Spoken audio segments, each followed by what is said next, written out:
Hope you're all able to see this screen. Can Namaste everyone. Are you all able to see the screen and everything?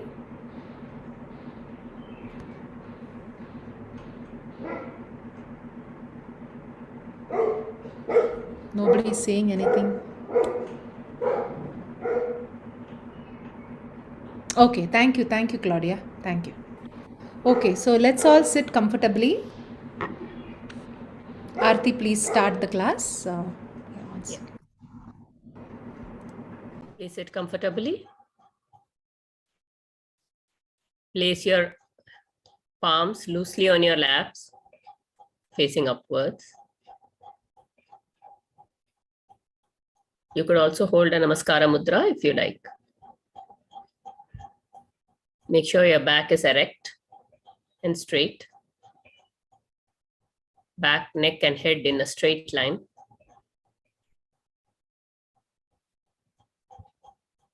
We'll chant Om 3 times and chant Sahana Bhavatu.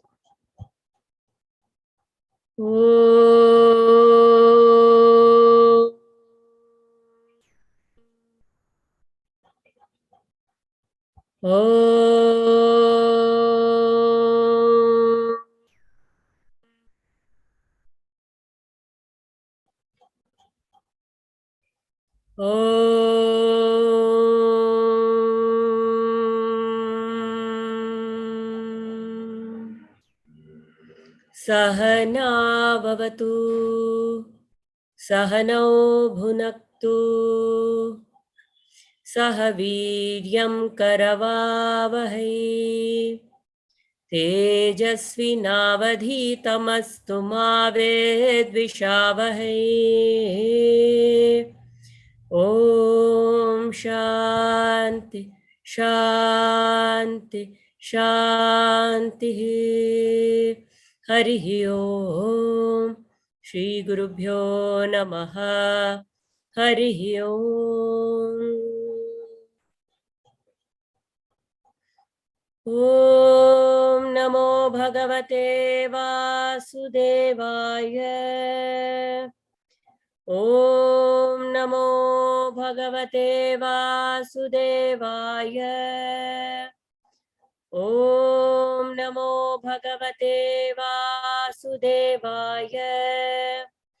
Janmadhyasya yatonvayaditaratah चार्थेष्वभिज्ञं स्वराट् तेने ब्रह्महृदाय आदिकवये मुह्यन्ति यत्सूरयः तेजो वारिमृदां यथा विनिमय यत्र त्रिसर्गो मृषा धाम्ना स्वेन सदा निरस्तकुहकं सत्यं परं धीमहि सच्चिदानन्दरूपाय विश्वोत्पत्त्यादिहेतवे तापत्रयविनाशाय श्रीकृष्णाय वयं नमः। नारायणं नमस्कृत्य नरं चैव नरोत्तमं देवीं सरस्वतीं व्यासं ततो जयमुदीरये ततो जयमुदीरये।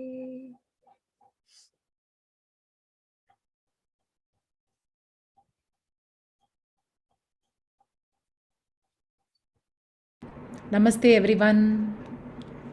Good evening to all of you. So we'll start the session. Let me share the screen.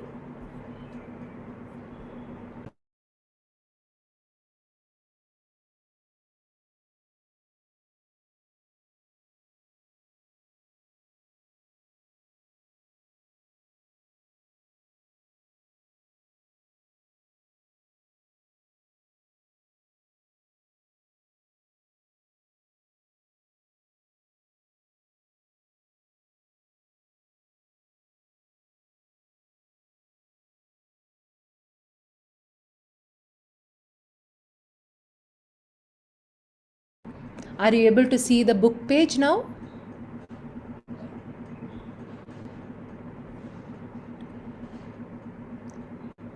Okay, you're able to see. Okay, thank you, Sri Lakshmi.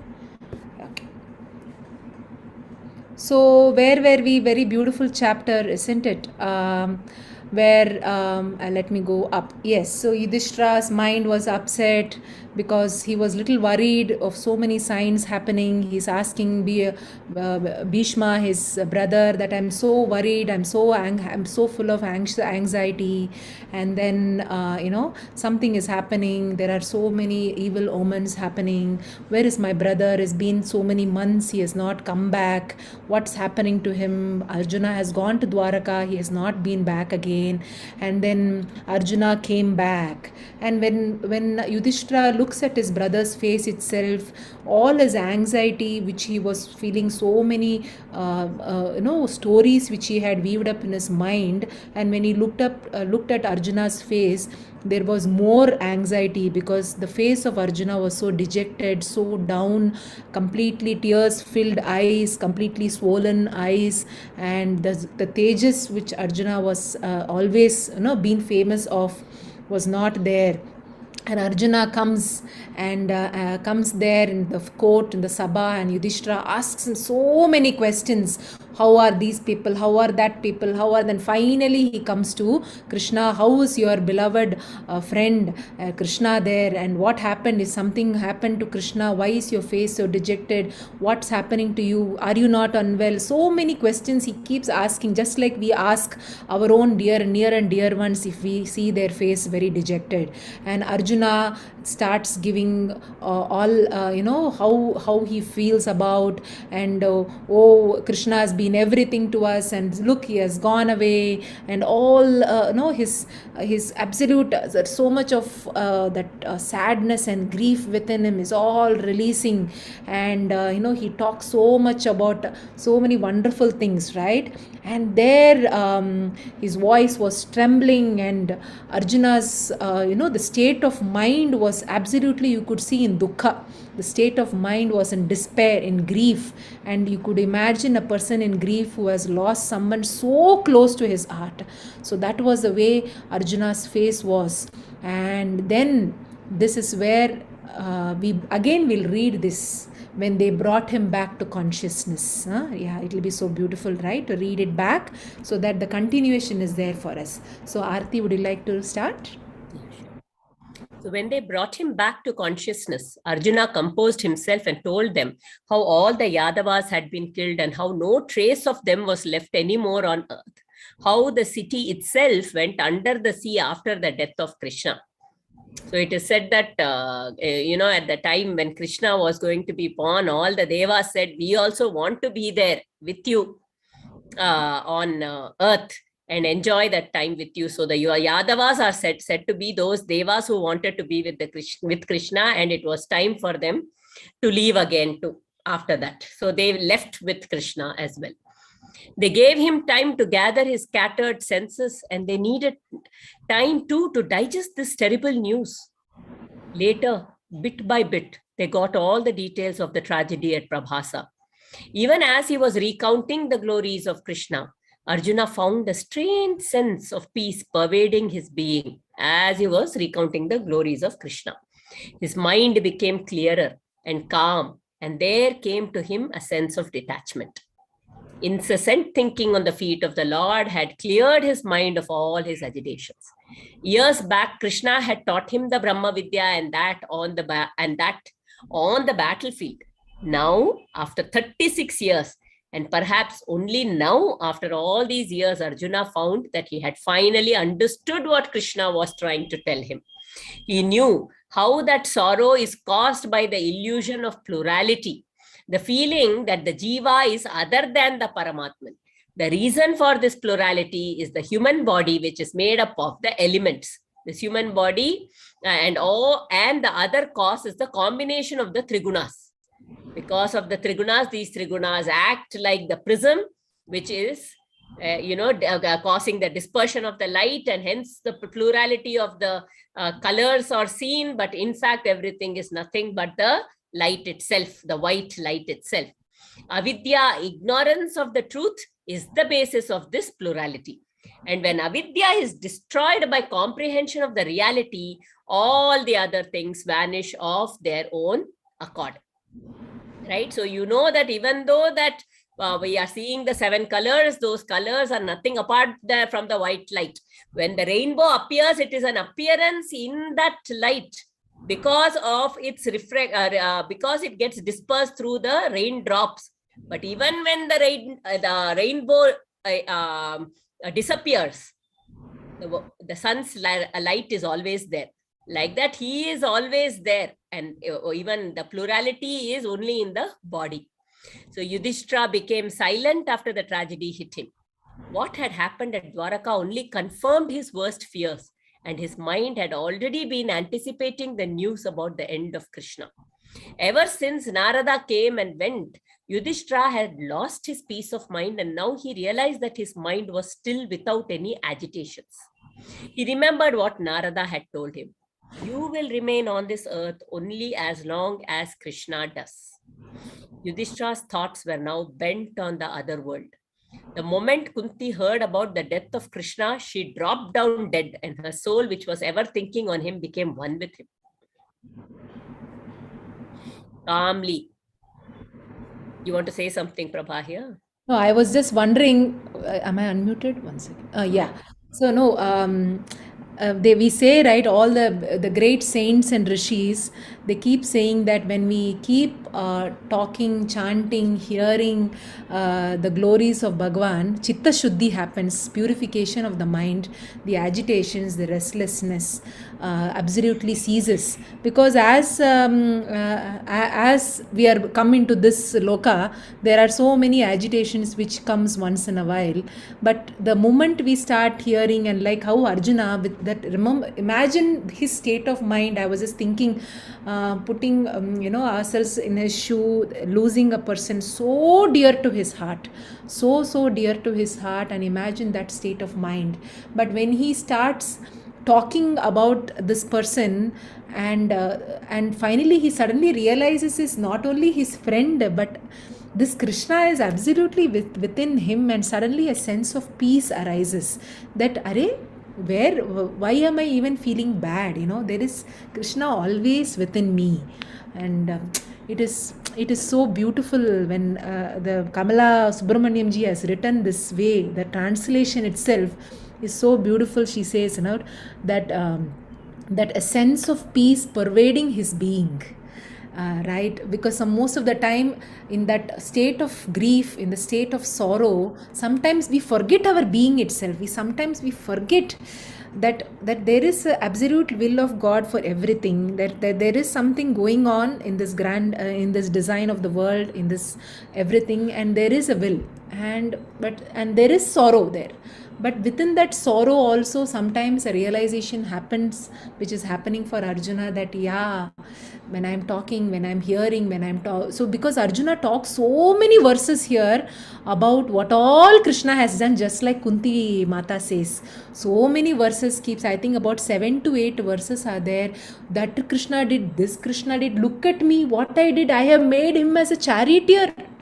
What? See me, I made him, Krishna, as a charioteer. But still, did he say anything? I rebuked Krishna, I made fun of Krishna so many times, but still did he say anything to me? And always he looked at me with such compassionate eyes, and used to put his hand on my shoulders. So many verses here are so beautiful, that it really makes us feel so in the state of Arjuna, how he would have felt. So, and that sense of peace, even I think when Yudhishthira also, when this line says, right, Yudhishthira had lost his peace of mind, but now he realized that his mind was still. There is stillness without any agitations. What is that stillness? Is what again we also have to introspect. Is my mind also in a still state? How can I put my mind in a stillness, in a calm lake state, so that I could feel the inner Krishna within me? So I just thought it is so beautiful. Again, I remember you talking about the needle in the haystack, one of the stories in one of the workshops, and there is another story of Ramakrishna Paramahamsa ji also saying this one person, sorry, one farmer was living in his house. Suddenly, in the middle of the night, he gets up. He gets up and goes to the neighbor's house and knocks tremendously. And the neighbor is all alert. He says, "What is happening?" No, I want to get your charcoal, get some heat so that I light my like BD or whatever it is. And this person in the village, in that house, is shocked. He said, "You are having a lantern there with you, and then you are coming here and asking for fire. The lantern is there right in your hand." So Ramakrishna ji says that, where are we looking? What is my projection? Where am I looking for, seeking happiness, where I can experience happiness within myself? Where Krishna, the light is within you, and where are you looking for light? So that I think Raghuramji keeps talking about that story many times. And here Arjuna was when he was talking about Krishna, suddenly he realized that Krishna is there within me only. An absolute sense of peace arises within him. It was like we could say a psychological chat with himself. Right? So sometimes that is why letting go, talking and putting in a journal, or chatting with a friend who's a like-minded, and or hearing, going to a bhajan, chanting. Each one of us have different personalities according to our gunas, and what suits us, if we try to do that, maybe a sense of peace will arise within us. And we have to find what is my way of finding sense of peace, not compare it with others. So there is a very similar story in the Ramayana also. When Hanuman, I don't know if I've told this, but when Hanuman goes on a quest looking for Sita, right? He has now Rama, so many people, they have distributed themselves, the whole Vanara Sena, looking for Sita, and Hanuman has gone down south along with Angada. And they almost reach the tip of the south tip, and they have not found Sita Ma. And they are all very dejected. We have not found Sita Ma. What do we do? I mean, how can we go back and face Lord Rama and tell him we have not found Mata Sita? Let us not even go back. This is a very bad situation. How can we go and tell him we couldn't find him? He was so sad. Let us not go back. Let us just settle here. I don't think I can face him anymore. And they're all sitting there, and they say, how is he, Lord Rama? He's such a pure man. He is such a wonderful king. He's such a wonderful husband. He's such a wonderful brother. He's such a wonderful, husband and everything. And they talk about his glories, about how, even he was so kind to Jatayu when he was cut because his wings were cut when Sita Ma was taken away by Ravana. And even though he was in a hurry to go and look for Sita, he took the time to be with Jatayu and do his last rites. That is the kindness of Lord Rama. When they were talking about all of this, at that time in the nearby cave, Sampati, his brother, was there. He hears the name of Jatayu, and he comes out and he tells them, I heard you speaking about Jatayu. So Jatayu is my brother. What happened to him? And then they tell him what happened. And Sampati says, yes, I saw a Rakshasa taking a woman in a Vimana across the ocean, and he went south. So like that, whenever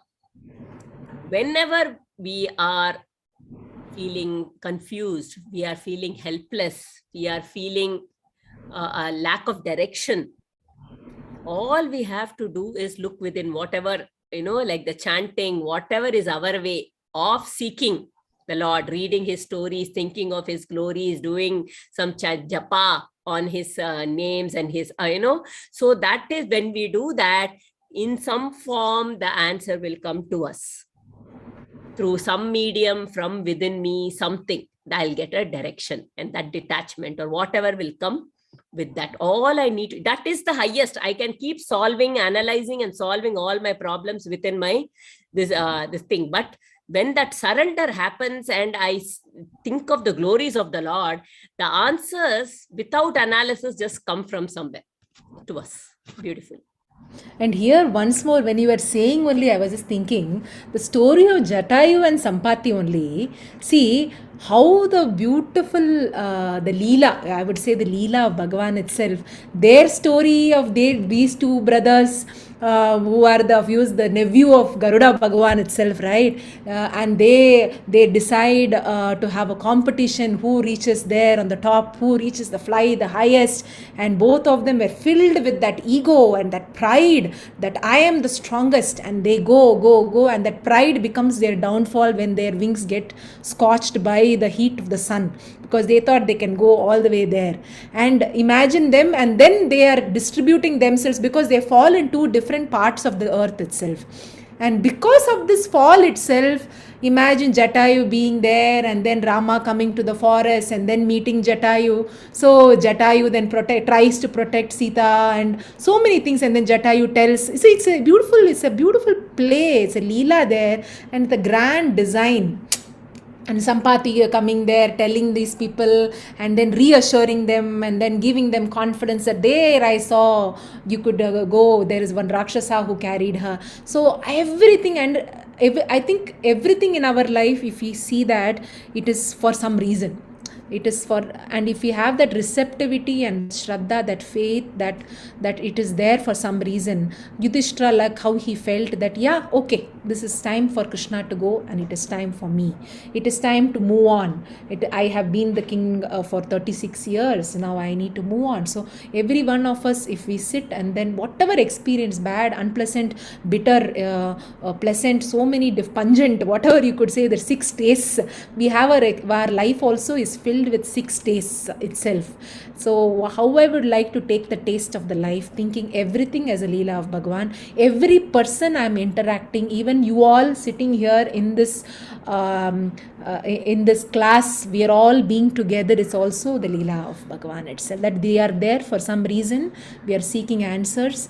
We are seeking support from each other for our own growth. And it does not matter what age and what time it is here. We are here for that. So that is where again we will move back to the story. So where calmly Yudhishthira made preparations for the final journey. He crowned Parikshit the monarch. Vajra, the son of Aniruddha, was crowned in Mathura. Aniruddha, you know, Pradyumna's son Aniruddha. There is a beautiful story of Aniruddha marrying their beautiful lady, I forgot, Urvashi, and how Gatotkacha helps and all. That's a very nice story there. Again, the Leela of Bhagavan, so beautifully there it goes, and how Krishna fights with I forgot the name. It's a very beautiful story, that one actually. And now Vajra, the son of Aniruddha, is crowned in Mathura. Yudhishthira then gave away all his wealth and his personal belongings. Dressed in barks with his hair matted, he walked out of the palace. He looked like one demented. So devoid of all expression was his face. He spoke to no one, not even to his dear brothers. Bhima, Arjuna, Nakula, Sahadeva followed him. With their minds bent on the feet of the Lord, they travelled northwards and reached the heavens which held for them all that had been taken away from them on earth. Okay, so the chapter ended here. What a beautiful chapter. So shall we move on, Aarti, to the next? I think. Does anybody have anything to share before we move on?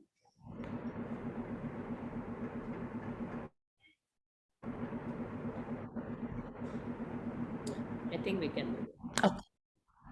So now we are going to just, so it's like one scene over. You should think like a drama, right? One scene is over. So you should just close the curtains there, okay, for some time, so that all of you do not get confused. So now Parikshit is now crowned the king of Hastinapura. Yudhishthira, Pandavas have left, and Dhritarashtra has left, Kunti Mata, they've all, they have left their mortal body. Okay, and now Parikshit is ruling the kingdom as told by Narada. This Parikshit is absolutely outstanding warrior, outstanding righteous king, like the Arjuna itself he is.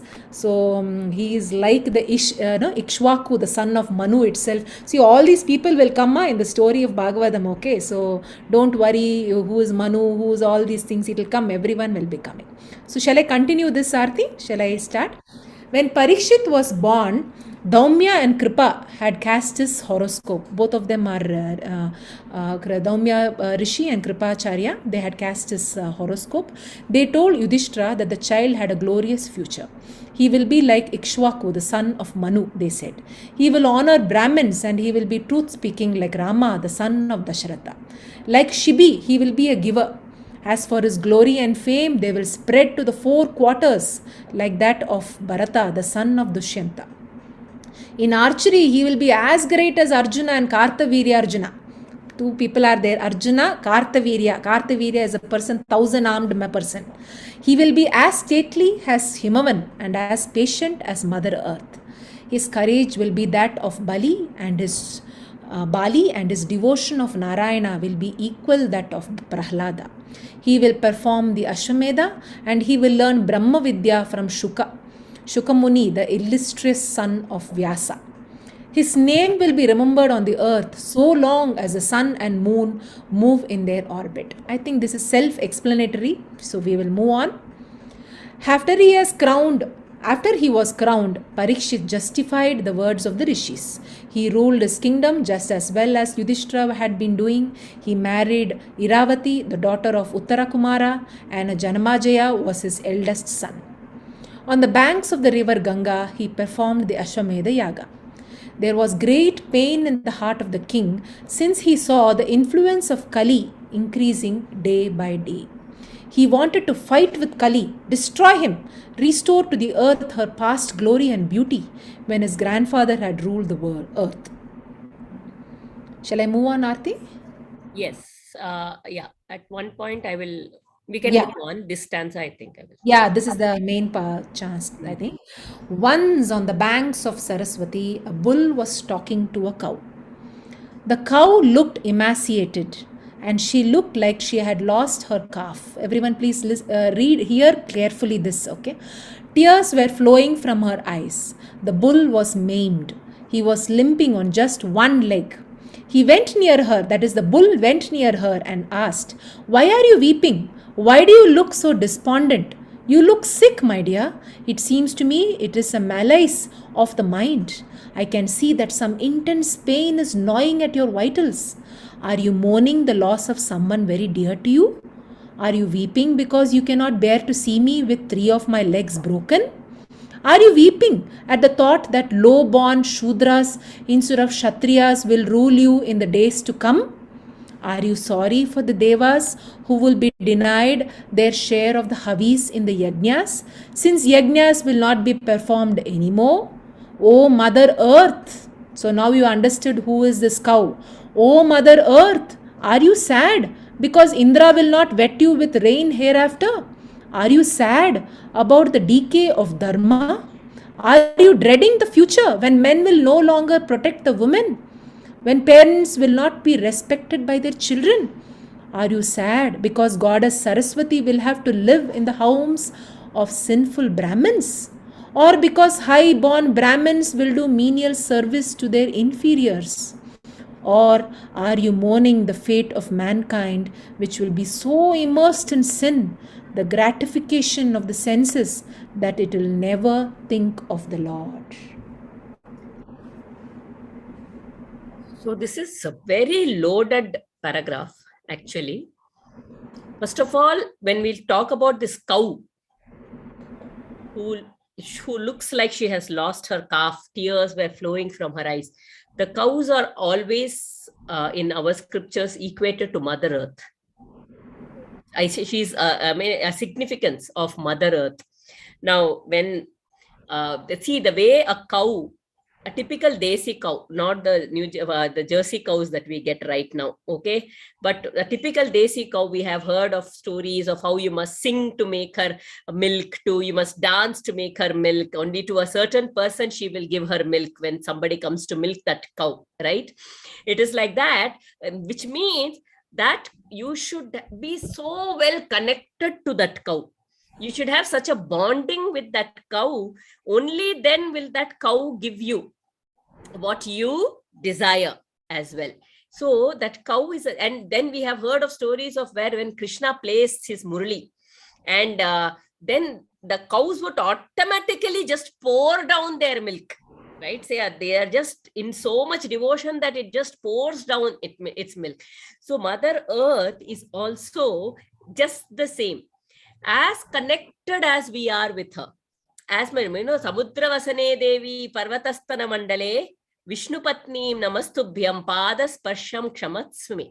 At every point we are asking her, I am putting my feet on you, please give me permission. For us, when we construct a house, we do a Bhumi Puja.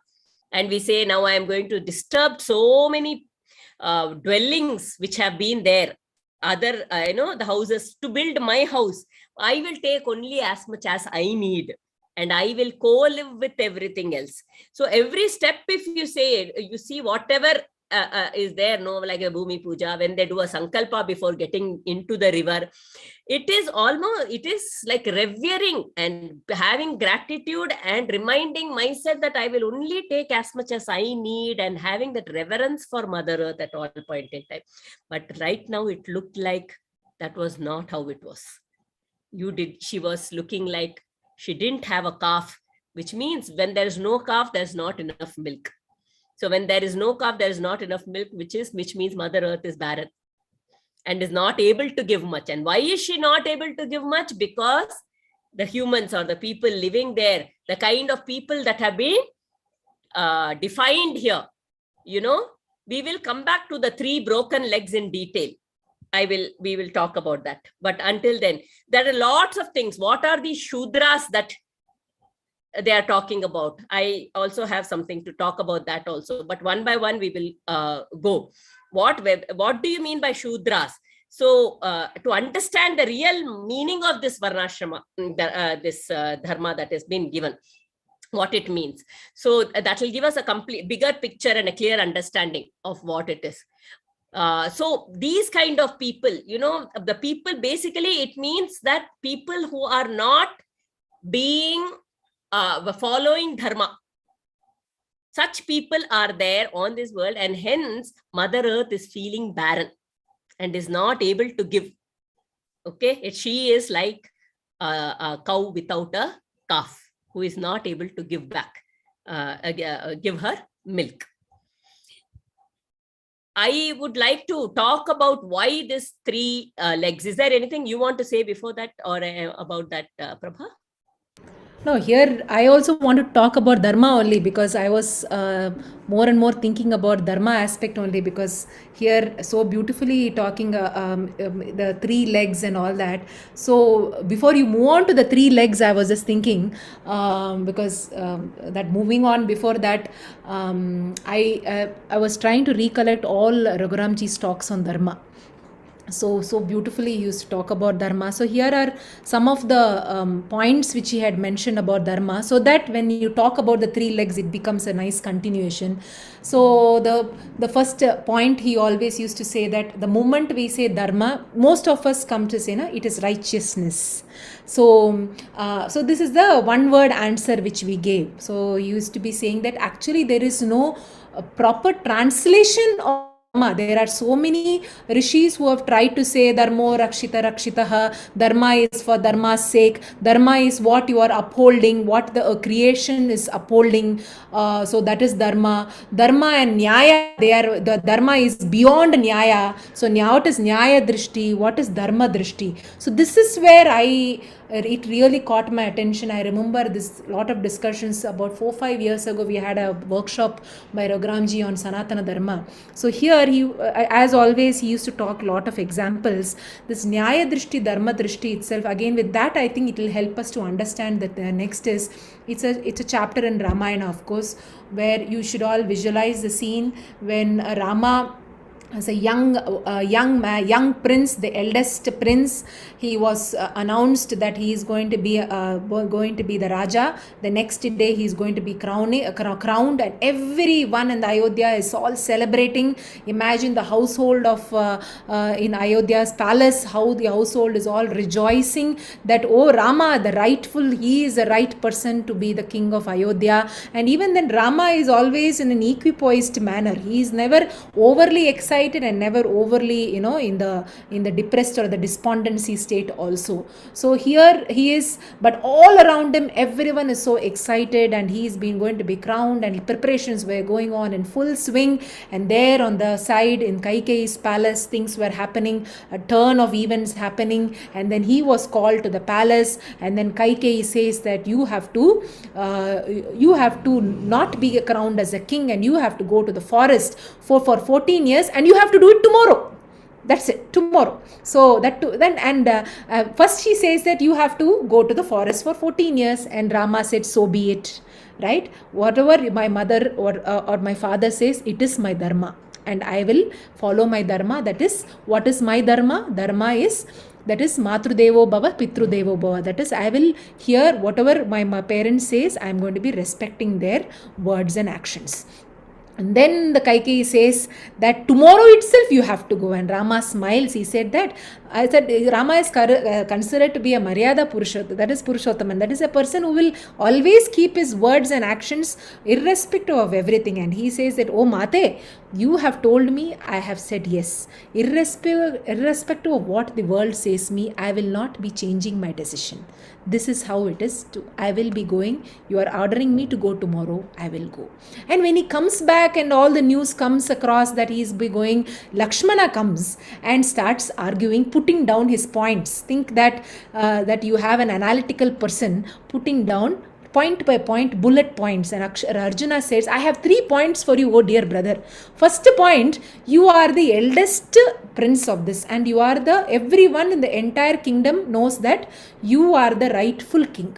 So why do you even bother about hearing Kaikeyi's decision, that Kaikeyi Mate's decision? Second point, our king has become very old. So maybe his state of mind is not so in an appropriate state. So maybe he got a little carried away. So you don't listen to him. A king who has become little older, so maybe you don't need to listen to him. So this is my point 2.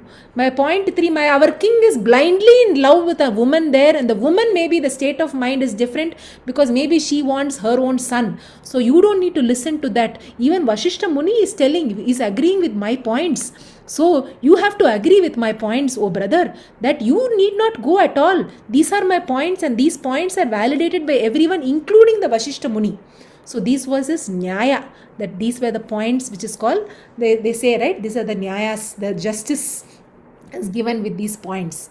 And Rama just smiles and says, my dharma is following what my father says. My father told me to go, and I will go. So Raghuramji used to say, dharma is beyond Nyaya. Something which is transcending Nyaya is called, people are called dharma drishtis. They are not Nyaya drishtis. Sometimes in Nyaya, we look at only one way. This is the way, that's all. In dharma, you look in enlivening the person as a whole. So that is where the 3 legs come into play. In dharma, you are enlivening not only yourself, but also all others you. In dharma, there is a state of mind where you will be at peace. When you are following dharma, you know that your state of mind is at peace. Somewhere in your deep state of mind, you will think that yes, this was a dharmic action because my state of mind is at peace.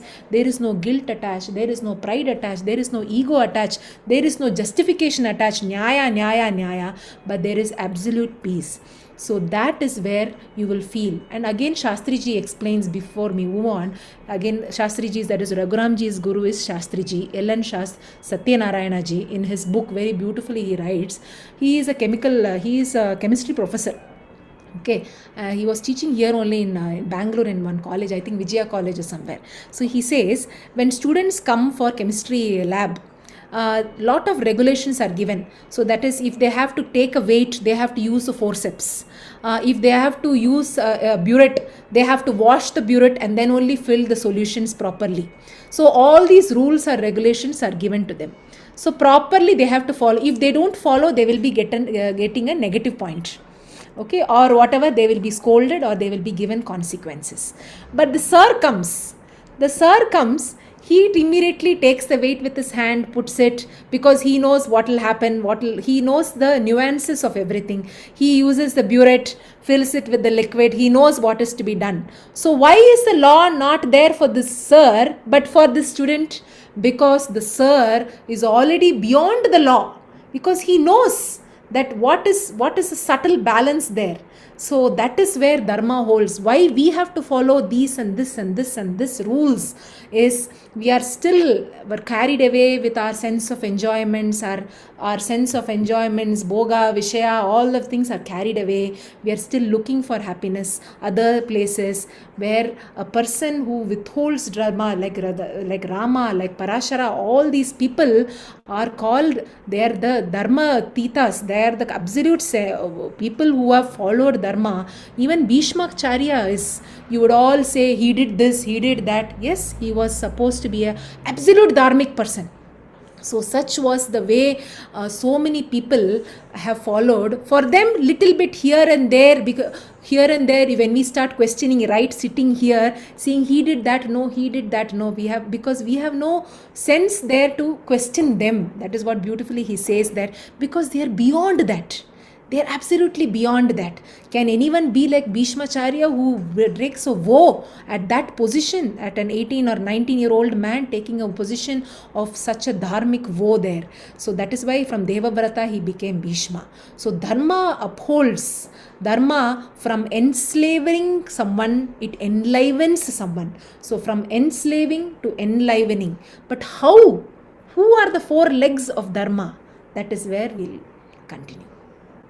Thank you, Prabha. That was a beautiful introduction to dharma, actually. So it's not that justice. Dharma is much beyond at that point in time, and it is more encompassing. And so, but for our understanding, or how do we implement it in our lives? So certain things, that four legs of dharma, which are the four legs of the cows. Okay. Now, according to the story, it is like where we have four yuga: the Satya Yuga, the Treta Yuga, the Dwapara Yuga, and the Kali Yuga. Right now, right now, this whole Krishnavatara and this whole thing is happening during Dwapara Yuga, which is the third leg, the third yuga. It is like the world has been created, the company is very fresh. So Satya Yuga is the purest of all of it. Everybody is full of passion in the company, full of passion, full of honesty, their own company. They have just started the company. Everything is beautiful.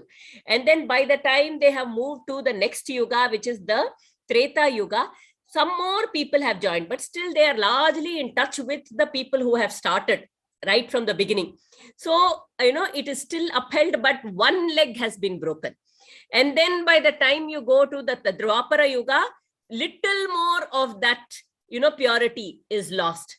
And now Kali Yuga was approaching and three legs were lost. Now, what are these three legs that is being, or what are the four legs of dharma, upholding dharma? They are tapas, shaucha, daya, and satya. Tapas is austerity. Shaucha is cleanliness. Daya is kindness. And what was the last one? Truthfulness, which is satya. So now, what does tapas mean? How do we uphold this dharma? So what does tapas mean? Tapas is when all my sense organs are tuned towards a single higher point, right? And they are not going not tuned towards the world, but they are tuned towards the higher reality. That is tapas. That is the way to, and for tapas, there is a very beautiful term which is given through, I would like to bring from the Kathopanishad.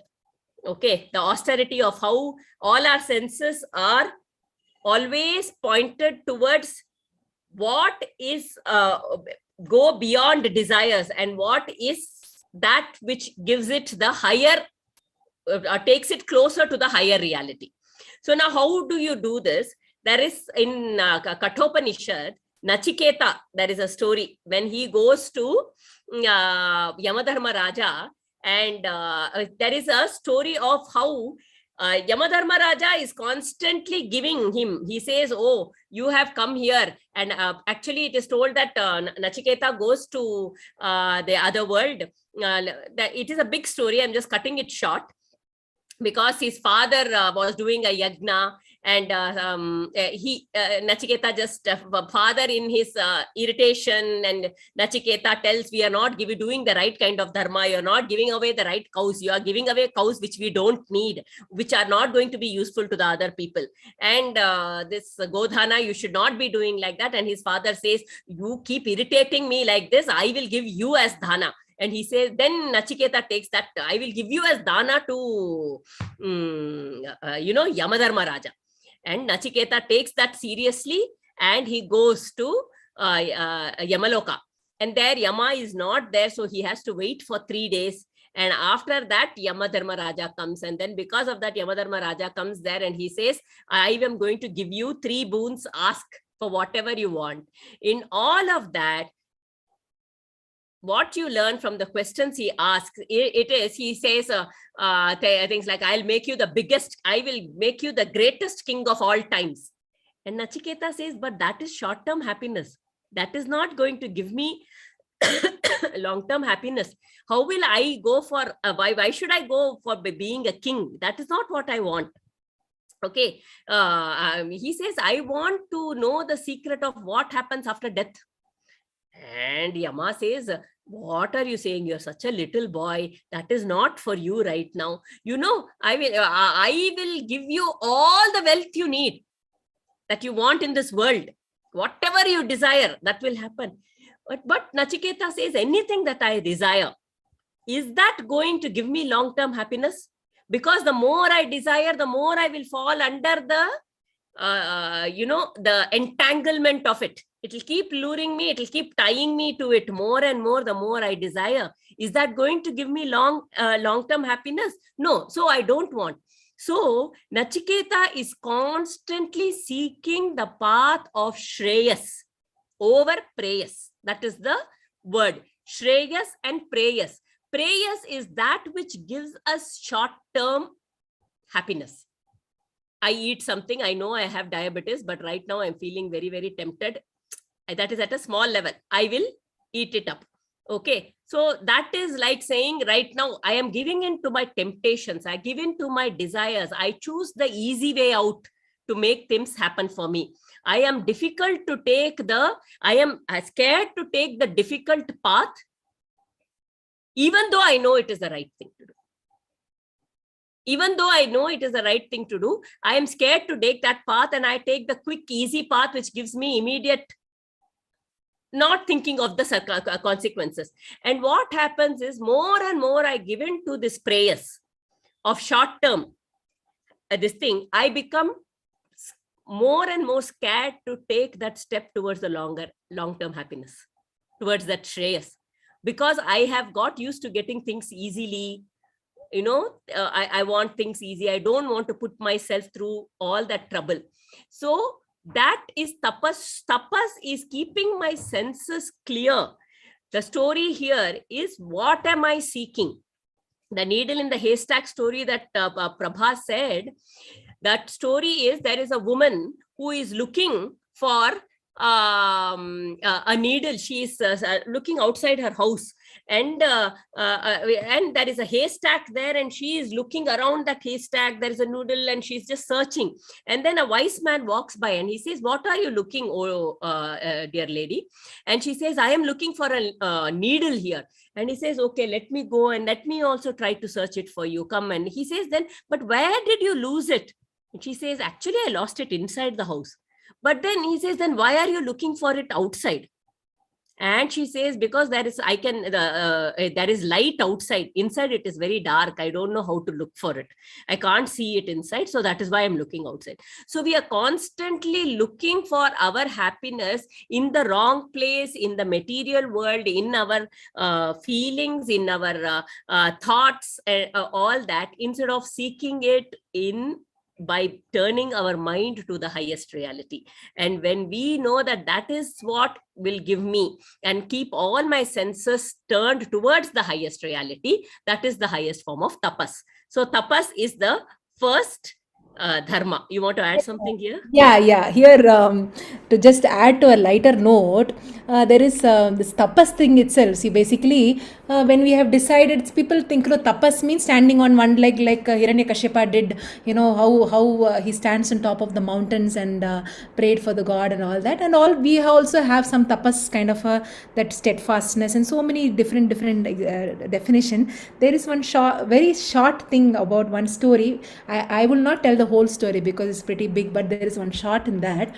Is this man? One man was one man. I will not say what kind of a man he was walking on the roads, and then suddenly he felt like having coconut water. And then he decides, I have to have coconut water, but if I go to the market and get, that guy will charge me 5 rupees. And this is olden days, 5 rupees this guy will charge. No chance. I will only climb. I am very capable. I will do steadfastly. I will work hard. I will climb that tree and I will get that coconut. So he decides full one pointed direction towards the coconut tree. He never had any fear. He said that I will climb. That's all. And then with all complete one pointedness, he climbed the tree. He went up. Absolutely, he was so excited that yes, that coconut is right in front, and wow, I saved 5 rupees. And he said, suddenly he looked down, and then the fear started happening. Oh, what will I do? I'm going, if I jump, then I will break my leg, then I have to be taken to the doctor, 100 rupees will go. Oh God, and then if I break my leg, 1 month I cannot be even working, then so much money will be wasted. So he started, oh Bhagavan, I will feed 1,000 Brahmins. Please allow me to come down. Please, I just pray to you, he said. So with that, and then suddenly when he prayed to Bhagavan and he prayed that 1,000 Brahmins I will feed, one kind of sense of courage happened for him. He said, I'm going to go down. Bhagavan is with me. And then he went down little bit. And then suddenly he thought, wow, I came down. Why did I waste 1,000 Brahmins? I will, oh Bhagavan, sorry, that was a mistake. 500 Brahmins I will feed. Please allow me to go down. I depend only on you. And then again he goes down, little bit down. Then he thought, wow, see, with my ability only I have come down so much. Why did I promise 500? No. Oh Bhagavan, 100 Brahmins. That's all. 100 Brahmins, I promise I will feed. Just make me come down. And then this guy again came down. Finally, he reached the ground. He was super happy. It's like climbing the Mount Everest, and came back. And then he looked down, up and down. And then suddenly he thought, oh my God, 100 Brahmins. He calculated all that. My God, I have to spend 1 Brahmin 100 rupees, 100 Brahmins this much. Why am I wasting money? 100 Brahmins or 1 Brahmin? After all, I'm feeding 1 Brahmin. That's all, no? Oh Bhagwan, I know for you it doesn't matter if I feed 100 people, 1,000 people. You are Sarvakyani, everything. You are absolute compassionate. You are Daya Rupini, Daya Rupa, all that you are. What is the problem? I will feed 1 person. Oh Bhagwan, thank you so much. And then the story goes on how a guy teaches him a lesson. But how is our tapas? Is it towards the dharma angle? Is where again we have to keep, if we look at the story and this angle, what is the nyaya I am giving and what is the dharmic action is supposed to be done? Also very, very important for all of us, for a lighter note to wake you all up. That's all. Yeah. So all our efforts, we put a lot of effort, but what is my intention behind that effort? That's all that matters, right? What is my intention behind that effort? Effort is also important. So that is one of the first leg. And then other leg is shaucha. Now, shaucha is cleanliness in one way, right? So when you look at cleanliness by itself, there is a form of discipline. You look at the cleanliness outside and you look at cleanliness within us. So now it is a form of discipline. You need to, like Prabha told the other story, we need to have a certain discipline because we need to be able to rise above, like a professor, like a student needs to wash the test tube, do all that process so that he can get there. But for a wise person, the professor himself, he can just come and do the experiment. But because we are in this process, we need a discipline to keep that clutter simple, so that we can declutter regularly and we can keep things clean outside and within me, where I do not accumulate too many emotions and too many impressions and too many beliefs and too many opinions, and all of those can clutter my mind, and then too much clutter on the outside also. It is like when I go and I keep saying, okay, initially it can be very easy. I like to keep everything outside in my room, so that I can easily, anyway, I am going to use it tomorrow, right? So let it be outside. Why should I keep it inside? And like that, I'll keep everything outside. And then initially it will seem like, okay, it is easy for me to access. But after that, some time, you will realize you're actually wasting so much time looking for the things that you want, which would have been and that you have more than what you need also there. You don't, because we have not been cleaning up, we have not been practicing shaucha and discipline. It is becoming more difficult to access what I need from that clutter outside. Similarly, when my mind also when my inside gets so cluttered, then what I need, I will not get. I will only get what is not needed. All the garbage will only be more there rather than what I need. So that discipline, that self-discipline, sadhana, which I follow through the day, and any japa that I do, any kind of sadhana that I do, all those are and my discipline outside of keeping clean things. You see, even in our festivals, we will have bhogi. You burn all the things that you don't need, which is symbolic, burning your inner whatever clutter that you don't need as well, and outside. Keep things clean and simple. Okay, so that is shaucha. Would you like to add something here, Prabha? When you said bogi, I remember, are we towards boga or are we towards yoga?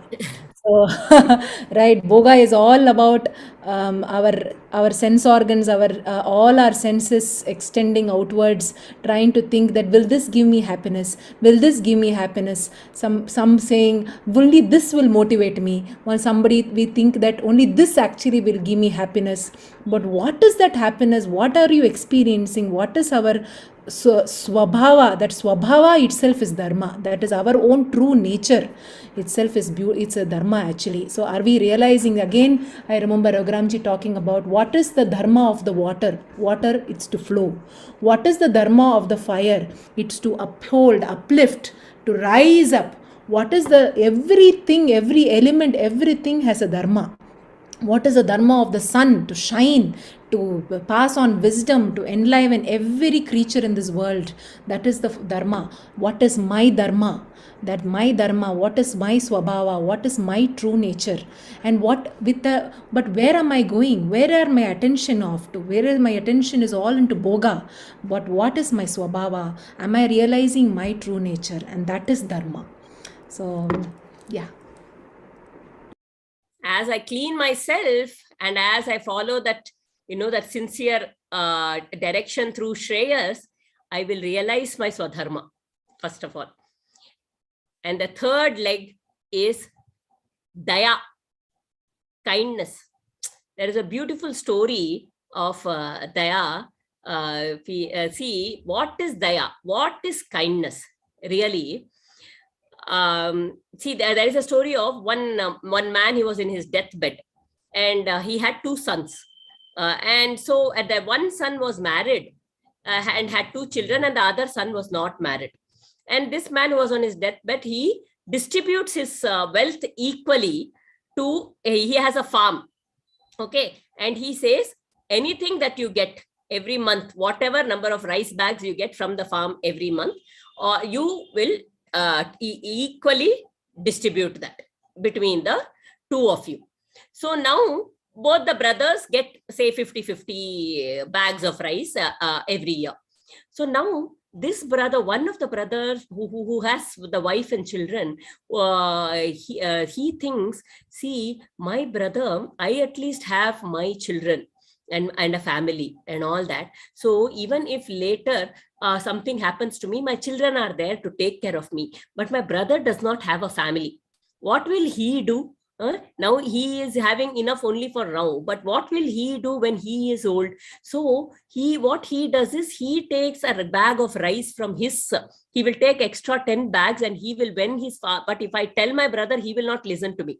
Okay. So at night, when his brother is not seeing, when his brother, everybody has slept, he will go take 10 bags of rice and keep it quietly in his brother's the store house.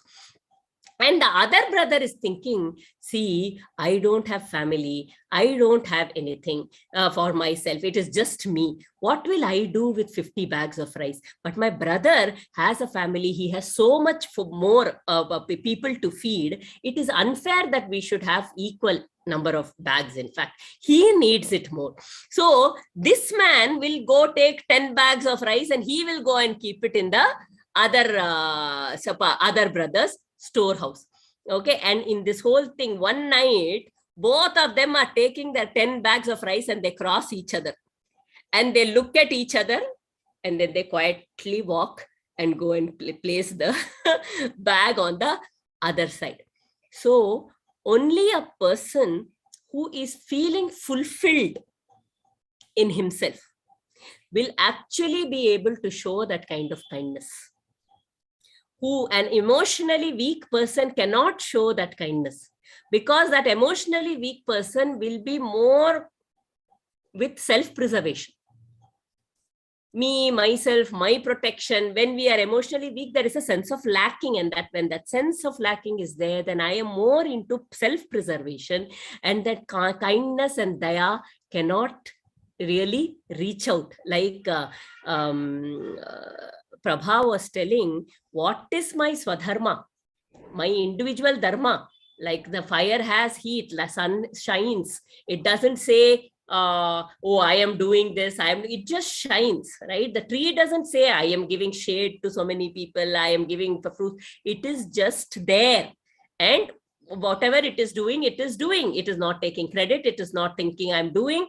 Similarly, what is it that I am there and I feel, I am just feeling complete in myself, just being me, full of myself, and not in the ego sense, but knowing that that highest reality, that highest potential is within me. Bhagavan is in me and he is directing me and he is giving me abundance and he is there. This abundance is always, this whole universe is there in abundance and I am a part of this abundance. So everything that I need, he will give me. When I have that complete confidence, then automatically that compassion and kindness will come from me, because I am not in that self-preservation mode. Here again, one more thing came to me, Aarti, am I unmuted? Is the difference between, like you said, that the daya, which is of course the dharma, and nyaya. Again, there is a short story, an example there, very short one. It is in an apartment. Two people are staying in different apartments, opposite houses. There is one professor and another very headmaster or somebody like that. So this headmaster family, very they are not having much money and they're frugally spending and kind of living their life. And this side professor is having a lot of money. He's living on his own, and Diwali comes and he decides to celebrate nice and very well. And both the sides, the celebration of Diwali is very different. because he has money, he just spends completely as much as he wants. He spends and tells everyone, see what I have done, and I have spent this much, and I am going to do this and this. And here the headmaster family is spending whatever they are able to, and they're having fun. So when you say nyaya, there is nyaya there. So he has money, he is spending. He doesn't have money, he is spending how much ever he is. So there is nyaya. So there is a beautiful transition now. Suddenly the professor realizes that, my neighbor headmaster, oh, he is, maybe I can include his children also, his family also, to be part of this my festivities. Arey, what am I sitting here all alone celebrating here and showing my pomp and glamour there? Let me also include them and let us celebrate it together. So he goes there with respectfulness, with absolute with that absolute that bhava, that attitude. He goes there, welcomes them, and then says, let us jointly celebrate Diwali like this and that. And he beautifully includes them in their midst, and then celebrates with absolute compassionate, but also there is a respect. So here the dharma, that is the daya, that compassion, that the sense of oneness with the other person he had felt. So this is where nyaya and dharma exceeds or transcends or is beyond nyaya there. So sometimes we are all stuck in that nyaya, that always we get stuck there. We say this is the do's, that's it. We sit there, fold our hands, and be like a justice, think, look, say that this is how it has to be done because this is nyaya. But when it is dharma, when daya is included, then it absolutely brings about a sense of expansion. And there we will never say that this is the rule. Aarti, you have to follow this and this if you have to be in Yoga Bharati. That's it. I cannot move here and move there. But I know Aarti has having some challenges, and I have a sense of expansiveness to include her as a person itself and not stuck on my nyaya. Then there is dharma going on. So this is where maybe all of us, maybe in this week, if we could check out what is the nyaya there and what is my dharma, including with daya, is such a beautiful aspect which Raghuramji talks, because he moves on to Narada Bhakti Sutras from there, because daya leads on to prema and tyaga. Because when daya comes, it leads on to tyaga, that sacrifice, that sense of sacrifice which no doership. Absolutely no doership. It's like Shabari, she bites and gives him, but that she say, I bite and give you, no. It is a sense of absolute surrender. She says that, no, let me give the bestest to my dear Rama. That's all. So that daya will lead on to the prema leads on to the bhakti. And then where the dharma upholds. Just to give one very real-time experience, which I have had myself with some, we think having more will make us probably more dayavan, right? More selfless, but somehow it is ulta. In my school where I used to work in Prakriya, there is this RT. So 25% children have to come from the, the underprivileged people. So their education is free. That is how. So then 25% of the children are the underprivileged children, along with the other children who are all very well off. The school is like that. So in that, if you say any child does not have a pencil, the first person to give that pencil will be that child from the underprivileged category, and not the one who the ones who come from a rich background. Now, it is a paradox. You wonder how that can happen. Actually, so there is a Nellikai tree, an amla tree. The children will go and collect all the amla and come. And then when somebody would ask, can I have some amla? Most of the other children will just hold back. I have taken it with so much trouble. I want to eat it. But these children will just give it off. They'll not give one or two. They'll give everything that they collected also. Actually. So, because the more I have, the more I am afraid of losing. the more to think that if I have this, then I will be okay. Then if I have this, I will be more dayavan. If I have this, it is a paradox. The more I have, the more I am afraid of losing it, and I am holding on more. These children know they'll give, they will quickly go there and collect some more and come. No problem for them. It is very easy. So there is a certain sense of fullness and emptiness which does not necessarily come from material possessions or how much we have. So as long as there is no struggle, basically at least eating and basic needs have to be met. But beyond that, when we go that dharma, when we revel in that dharma, our life becomes so much more, seems very liberating, very peaceful, very light. And it becomes a beautiful journey for us. There is one more, but I think we are out of time, right? So we will, the fourth leg we will see in the next class. Are you able to hear me? Yes. Yeah. The fourth leg we will do it in the next class. Right, Prabha? I think it's over time. Yeah, are you able to hear me? Because suddenly the sound You was were frozen for some time. That's why I wondered. okay. Yeah, I think we could stop it because you ended up with so well. Again, from your thing, I would just end that. Think about Karna when Indra came and asked him, the giver, the Karna is a giver, right? And he never thinks about the foul intentions of anyone. He just gives. That's it. So that is how he was. That's how he was known as a giver. And that time, that a person who thinks that why should I give? She's doing this much, no, she's not at all giving, she's not sharing, so why should I give? So then the concept of dharma is kind of into tilted. Yeah. Me, why should I? But the moment you think that let me just give, that's it. Dharma is very thing from the heart, I think. When we even look at beggars, and there are so many questions, that analysis and all that, what is dharma, that is nyaya that comes in. It's an intellectual process, actually. Right. So someone might ask, how will I know whether I am following Nyaya? Somebody will ask. I'm sure somebody's question will go into someone's head.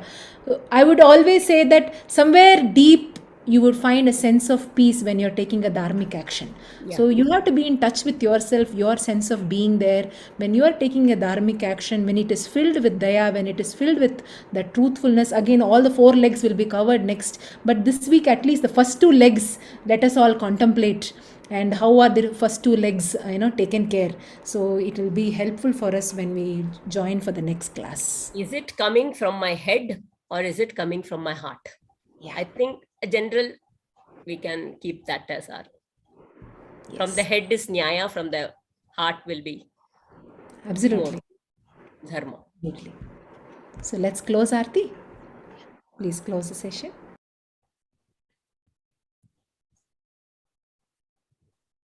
Om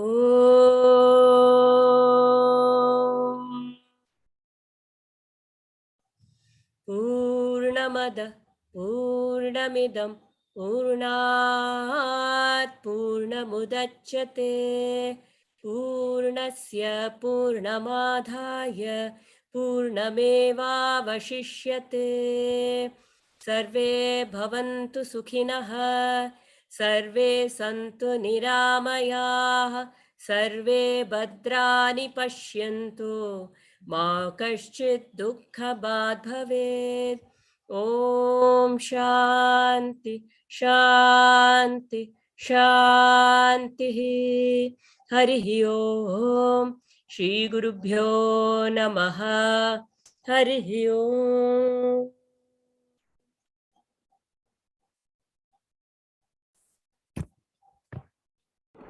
So thank you so much. So what a beautiful session. I felt very, very, very content today talking about dharma and sharing the hearing from Aarti. If anyone has any points, please add on to the group. It will be wonderful to have such discussions in the group also, so that we get to understand this dharma. And also I wanted to announce that we'll be fortunate to have an offline retreat with Raghuramji on dharma. actually. On May 13th, 14th, 15th, we are arranging a proper retreat. It's 2 years ago, we used to have lots of retreats with Raghuramji, and we are going to restart again. We will convey the venue and everything so that you are with us, with Yoga Bharati gang, for 2 days. 2.5 days to say exactly, on May 13th, 14th, 15th. So, whoever is staying in any part of India, you could all come and enjoy the retreat with us. So, we'll get back to the theme of the retreat is Dharma only. So, it is very coincidental. It was decided about 10 days ago, but when the concept of Dharma came, I found that everything again, the Leela of Bhagavan, that again we are going to hear from Raghuramji also about Dharma. Okay, so see you all. Thank you so much, and please let us all contemplate on this tapas and daya, the first 2 legs for this week, and write down your notes or whatever it is so that it helps you. Thank you. Thank you, Aarti. Thank you. Thank you.